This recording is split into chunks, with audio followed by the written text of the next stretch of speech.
বন্ধুরা, মোর যখন বিয়া হলো তখন মোর বাড়ির আশপাশকার জেলা দাদি নানিরা আসলো। মোক দেখে আর কয়, এ মেয়া, বিয়ার কি কুটকুটি বুঝা বাবু, থাম, শ্বশুর বাড়ি খালি যা।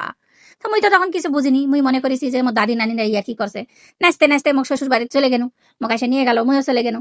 যায় শ্বশুর বাড়ি, যায় প্রথম একদিন দুদিন তিন দিন সেই ভালোবাসা। ঘুমাতে উঠে সোজাই মুই শ্বশুর শাশুড়ি পাও সালাম করো, ওরাও মোক আদর করে, দোয়া করে। ভাত রান্দিবা গেনু, 3 দিন 4 দিন পর যায় দেখছো কামের বেটিটা তো আসেনি। মুই আবার গেনু ভাত রান্দিবা। ভাত রান্দিবা যায়, ভাত রান্দিবা লাগে ভাতের মার পাশাতে ধবাস করে মেলাগুলা ভাতের মার মোর ডান হাতটা পড়ে গেল, পরে ফুসকা পড়ে গেল। মুই তো ও মা ও বা করে চিল্লে উঠনু, ভাত আনা পড়ে গেল। মোর শাশুর তখন যায়, মোক কি করলো শুনবেন? মোক দেখে মোর শাশুর এখন কষে, অতগুলা ভাত ফেলে দিলেন, ভাতগুলা নষ্ট হয়ে গেল না, এখন মাটির ভাত তুলে নিবে হবে।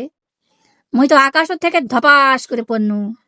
কি ভাবনু তখন জানেন? মোর চোখ দিয়ে তখন টপ টপ টপ টপ করে পানি পড়বে লাগলো বন্ধুরা। তখন মোর মনে হলো যে হাই রে, আগলা মানুষ তো ঠিকই কষলো, বউ কোনোদিন বেটি হবে না আর শাশুর কোনোদিন মাও হবে না। আজকে যদি মোর মা বেটি থাকতো তাহলে মুখ আসে সোজাই হাতটা ধরে সোজাই কত, মা কোনটা লাগছে, মা কোনটা লাগছে, মা আয়, মা তো টিম ভেঙে দাও, মা টুথপেস্ট দিয়ে দাও, মা আয়, মা আয়। কিন্তু মোর শাশুড়ি কিন্তু সেদিন মুখ দেখে সোজাই মুখ কইছিল, পাতিলের ভাতগুলো অতগুলা ফেলে দিলেন, ভাতগুলা নষ্ট হয়ে যাবে না। সেদিনই মোর কলজাটা প্রথম ফেটে গেছিল।